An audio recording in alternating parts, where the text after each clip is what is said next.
I think there is probably a lot of people listening thinking, how does HRT affect the cardiovascular system? And I think we need to delineate here between HRT, getting testosterone to within a normal range, and gym culture and taking super physiological kind 100%. of doses of testosterone. What do we understand from published peer-reviewed evidence in terms of the effect that this has on cardiovascular disease risk? Really tough, but your differentiation is perfect because that's what we definitely need to do. Again, all of testosterone kind of has this curvilinear, like too low, not good, too high, not good. Same with anything, glucose, too low, too high, But testosterone is very much so that way because we know that low testosterone hypogonadism is associated with a higher risk of ASCVD. Conversely, very high is also.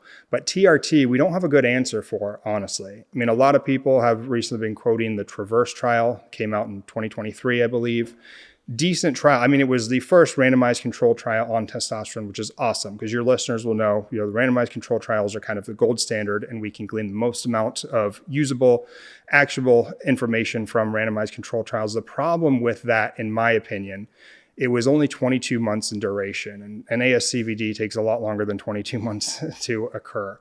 So they took guys like middle age, basically, and they put them on TRT. It was a cream, and they showed that they didn't have any increased risk of ASCVD to the placebo.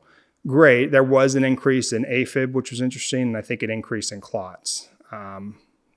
And how long was that follow-up, roughly? It was 22 months, I think, 22 on average. months. So not very long, Almost 2 years is not great. You can't do anything. You can't do a statin trial in 2 years. That's a lot of the pushback on most of them. That's why we use, the Mendelian randomization so we can get a longer time horizon, essentially. So it wasn't good enough, in my opinion, to say that. I think the prior year, there was a meta-analysis that came out that said in the mid-range, which I can't remember what they defined mid-range, maybe 5 years or so, it didn't seem to be an increased risk. I would personally argue that if you're doing TRT appropriately, correctly, and you're just getting back into normal physiologic range, it's probably a positive or a neutral, like either no effect or a positive effect. And the positive effect, I think I could argue very well, is probably coming from the estrogen increase because women will die of less cardiovascular events than men until they hit menopause. Then they're equalized, because their estrogen drops. So estrogen is actually the cardioprotective part of testosterone. Right.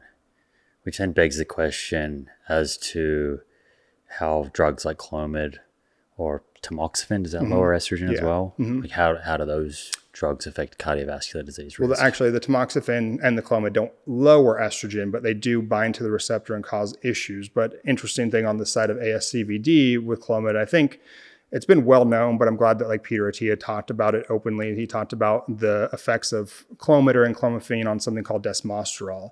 So in cholesterol synthesis, it's a long cascade of biochemical events. And one of the products that's made in there is desmosterol. And that actually seems to be more atherogenic or more plaque inducing than the actual end product cholesterol.